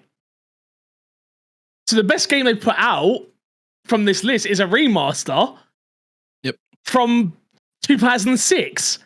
Like, no, I don't think, to answer the question and get into the nitty gritty of it, no, I don't think it has done enough to change the perception of Xbox have this successful form that they don't. Like, until they can make games that are on the same level of which we still consider PlayStation the top dog when it comes to first party titles. they're not there yet. They're still not there yet to change that perception, and you have to do it consistently to change the perception. Yeah, I think to be fair, I'll be honest, and I'll put this on record. I don't think Xbox will ever change that because I don't think that's their plan. Their plan is to cater to a widest range of audience as possible. They'll have their 10 out of 10s at some point. They'll start dropping, but they're not going to be that every single game is going to be a 10 out of 10. They'll be like, here's a 10 out of 10. That'll do you for like 6 months. But in the meantime, here's like a bunch of 7s and 8s that'll keep you going each month. And I think, again, it's the goal now is to cater to Game Pass. And I think they're doing a great job of doing that. But to change the perception, no, I don't think they're doing that at all. The Great Circle was at 86, just to put that out there. There you go. Yeah. I think for me, it's not even like Xbox has to make PlayStation level like exclusive games on a more consistent basis. It's they have to make games that outside of the Xbox bubble, people generally are excited and want to play. And we don't see that happen very often from Xbox as of now. And whenever we do see that, it's generally a Bethesda game that generally does it, right? You had the Star... Why am I forgetting the name? Starfield. Yeah, that's Starfield that people were excited for. Avowed kind of did that, but it also kind of had a few weeks. Rides on that formula. It has Obsidian making it, who did make Obsidian. I said it right this time. Obsidian, who did make a they made people's favorite, a lot of people's favorite Fallout game. They have that sort of Bethesda charm to them as well. Yeah, I think Fable will be interesting to see if people outside of Xbox want Fable. But that's when you're talking about perception, that's really where you want to look at is people outside of being fans of that franchise, that IP or whatever it is. Are they like, oh, I want to play that. That looks interesting. I think that's where you have to be looking at. Yeah, I think you're right. I think Doom's going to be the first one that does it. Yep. But again, it's launched on all consoles, so it's hard. Yeah. It's hard because the way we used to measure this was, can a game like Doom, if it was first party and only on Xbox, can it sell systems? That's how we used to measure the success of a game, right? Because people are like, oh, I have to go buy an Xbox for this game. It's just not the way we see things anymore. It's like, can we get you on Game Pass? Mm-hmm. Yeah, I mean, does Xbox wants people on Game Pass? We're not going to get it twisted. Yeah, is that the only thing Xbox even wants now? Do they just want the game to sell well? Because I don't think they care. You don't think they care about selling well? I think they want people in Game Pass. I think they want people. Of course, money's money, right? Like they want money however they can get it. But I think the long-term plan is get them into Game Pass, and that way we can then sell them at the handheld, and they're going to want the handheld because they've already got Game Pass. And then they're going to want the Windows PC because they're already in Game Pass. And they're going to want the, I don't know, insert next thing there because they're already on Game Pass. I just don't think, I think they see that as like the long term. Again, we know they see that as the long term goal. And it's like we can sell them LG. Oh, we didn't talk about LG TVs. The newer LG TVs can now have Game Pass in them.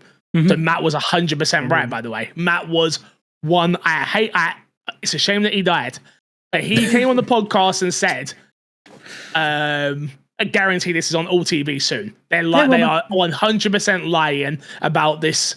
Not lying, but being manipulative in their wording when it comes to only on Samsung, the technology, blah blah blah blah blah. Like he said. This could be on any TV, and he's right. It's the newer LG TVs. The only reason that LG haven't put them on the old TVs is because they want to sell new TVs to schmucks like me. It'll go to old TVs as well. At some point. Have you bought an LG TV? It's like the same thing. I got LG, yeah. The new one? No, I've got a 2017 one. Oh, you're going to replace that? On the new one. Literally, what I said to Haley, I was like, "Well, we need a new TV then, don't we?" She was like, "You're an idiot." But I was like, I don't know. I mean, she's not wrong, but still, you're an idiot. Shut up. All right, next question comes from Top Lift and says, with all the Xbox recent additions to Game Pass and game releases, do you think Game Pass warrants a price increase? No. No. They just did it like 6 months ago, right? No, it doesn't. No. What? Wait, so by this logic, if the Game Pass puts out good games, we should pay more. Does that mean if they put out terrible games, we should pay less? So I get more. Do I get money back off it? Yeah, no, that makes no sense. What is this, surge pricing? Come on. No. Keep it as low as that's crazy. Keep it as low as possible. Look, take nothing away from these games, but right, that have been like was expensive to make, but it's not as expensive as an Elder Scrolls. Blueprints is not breaking the bank, and it's not. You can only say things like this when it's first party success. By the way, yeah. That is the only time you can say this, because otherwise, do you know how cheap it probably was to get Blueprints on Game Pass for them? Yeah. Cheaper than we think, I guarantee you. They did not know that Blueprints was going to be Blueprints. Yeah, it's also having that conversation. You're talking about like quality of game. If you want to talk about price increases, then you also have to attach the price of those games. Blueprints is not, if I'm not mistaken, it's like a $20 game-ish. It might be less than that. Yeah, Clair Obscur is a $50 game. These games are not $70 games. They're not like the math equation that people do is like normally, oh, you can buy X amount of games. It's like you could buy both those for the price of a $70 game or whatever. 25 for Blueprints. 25 okay. Pounds, yeah. So, I don't think it warrants it at all. Yeah, Indie's £60. Yeah, no. To answer the question bluntly, no, I don't think it warrants being more expensive yet. The time will come where it gets more expensive, but it's not yet. I think, just because the partner manager in Game Pass is doing a good job doesn't mean they should pay more. Like, they should get paid more, but no. Yeah. Right. That's the thing. Keep it as low as possible and get more people in. That's what you want to do. £15 still a lot of money. Yeah, still a lot of money. Yeah. It is. A lot of money. Trencherous says, do you think Nintendo's prices are sustainable? Don't you think they will have a much smaller user base than the OG Switch? Mario Kart is going to cost $110 on its own in Canada before taxes, which will bring it up to $120 plus. That price is insane. If other companies follow suit, how do they expect to sell a lot of copies? They'll sell more copies in places where it isn't as egregious as generally, because like if you look at Australia pays crazy prices for every game regardless already. So if they can throw it like that, it works out for them in whatever way, because even people in Canada will still pay $110 for the Mario Kart and stuff like that as well still. And here, until we see more pricing of that way from Nintendo, there's a very real possibility that Nintendo priced Mario Kart that way to push people into buying the Mario Kart bundle for whatever reason, because it does better for them or whatever. They have two different systems selling or two different SKUs of it, whatever it works out for them. We'll have to see more of a hard stance on that price point from Nintendo, I think. Yeah. Also, to answer the question, is it sustainable? I mean, if anyone was on social media the last week, while everyone who was complaining about the price of it, and then we're also posting about how they spent 4 hours in a queue to try and get it, I think it's pretty sustainable. I think they're going to be fine. Like, people will still buy it regardless. Like, but the diehards will.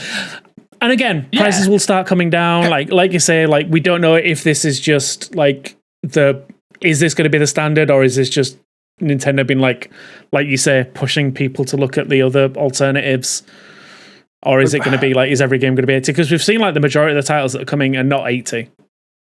Yeah, and then also a lot of Nintendo games, when you talk about like price points for games, you're also talking about like how much time you put into games. A lot of Nintendo games people put a lot of time into. They will buy 3 Nintendo games and they will play those 3 Nintendo games throughout the whole year. You know, they'll play Mario Party a lot. They will play Mario Kart a lot. They will play Animal Crossing, Zelda, whatever it is that they buy, they will play it a lot.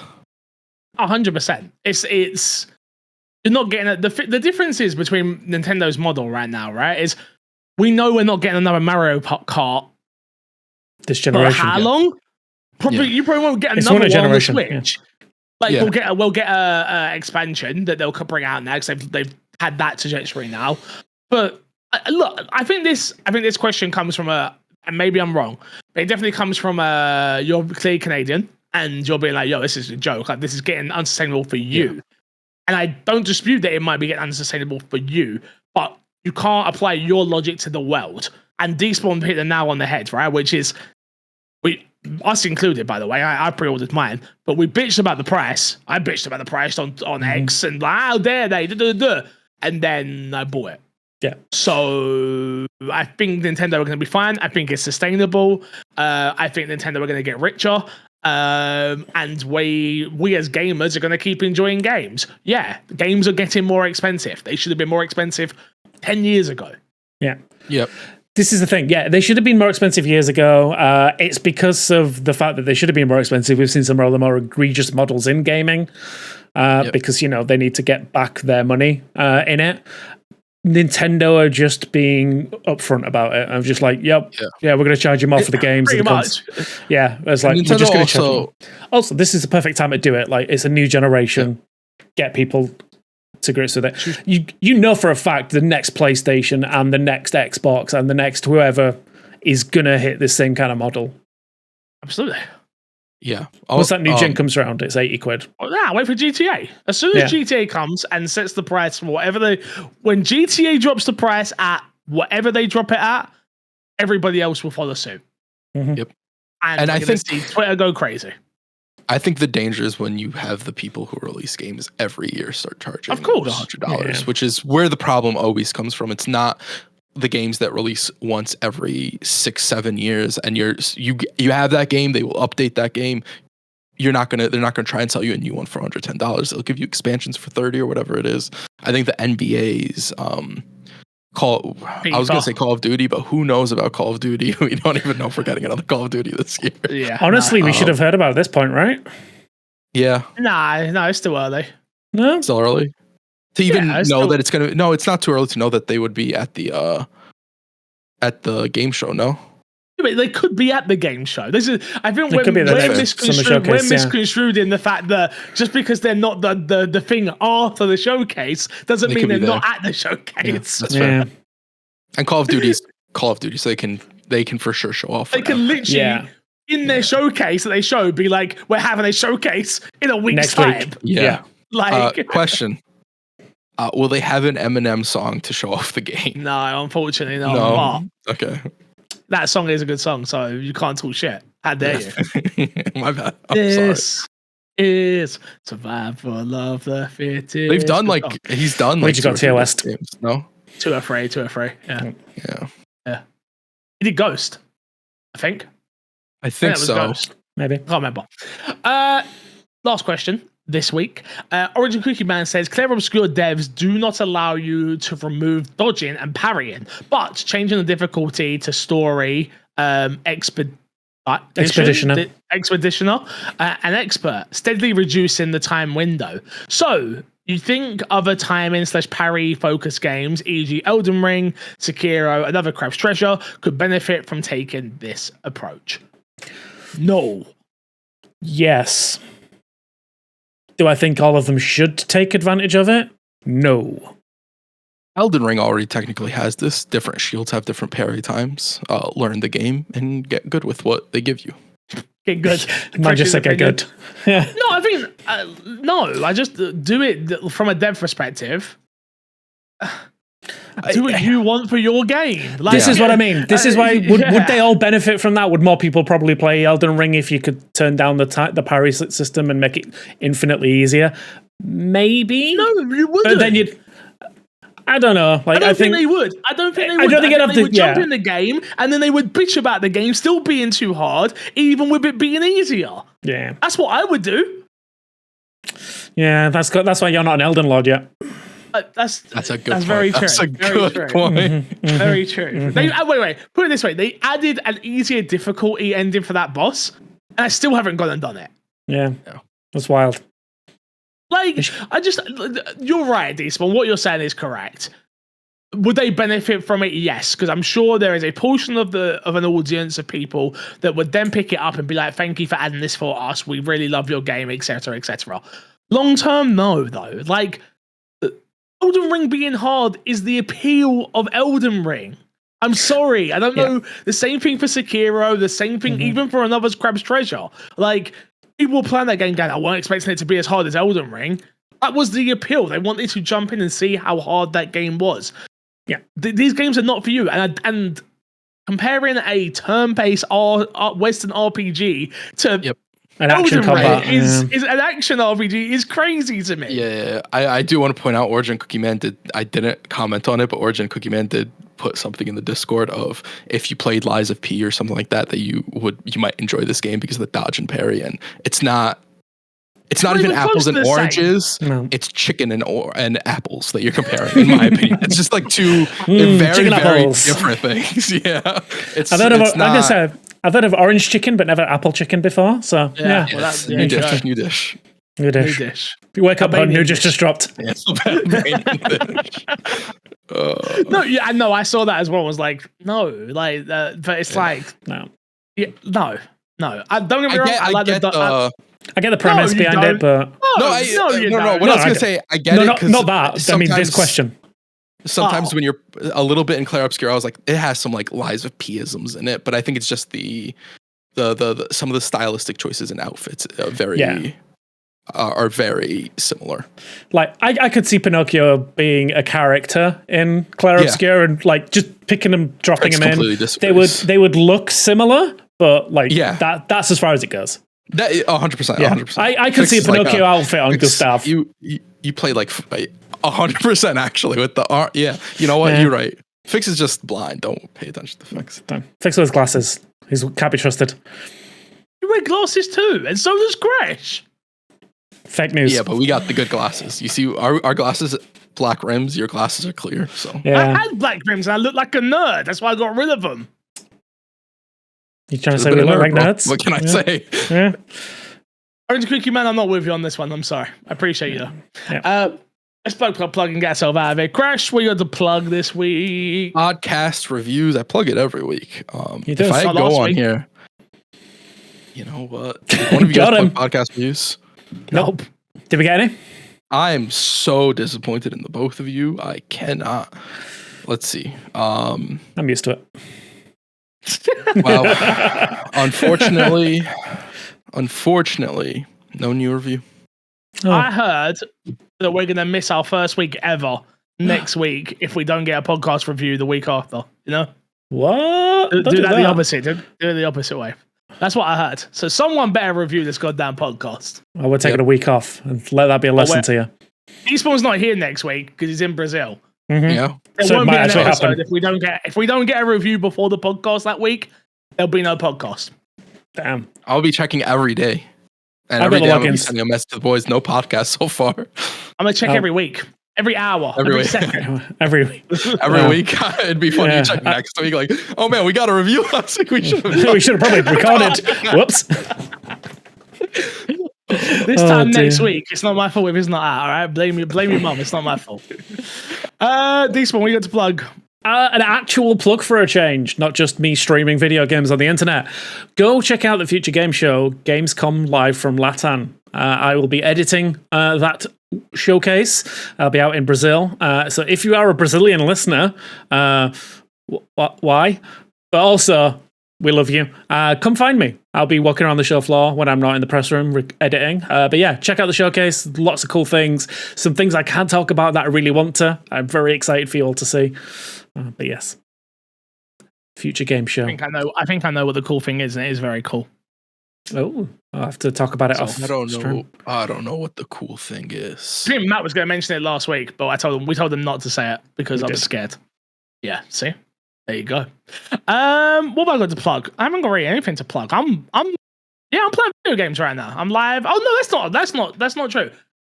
YouTube.com/MCFixer. We're back uploading. I got a new editor. I put out my rematch video. I accidentally scheduled that on top of my Schedule 1 video, so 2 videos went out the same day. Rookie. I'm an idiot. But yeah, go check those out. If you enjoy Schedule 1 content, go check that out. I am working through that. And I went to Until Dawn. I went to go see the film Until Dawn, and there will be a short out of me getting dressed up and ready for that on my YouTube channel Shorts or TikTok or Instagram. So go and like, comment, and share and all that good stuff. Quick one, if you do see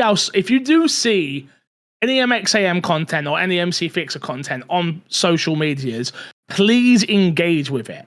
And the reason I say this isn't just because of my own my own feelings of like, it helps us grow. The way the algorithm works is very much that it kicks it out to people that care about the content. And if you engage with that, it then pushes the content out to other people. That's on YouTube, that's on TikTok, that's on Instagram, that's on X, every single platform. If you don't engage, that's why you see people get quote unquote locked in the 200 club and things like that, right? If you do not engage with the content doesn't get pushed out and we do not get to grow. So and I'm looking at both the words as well, trust me.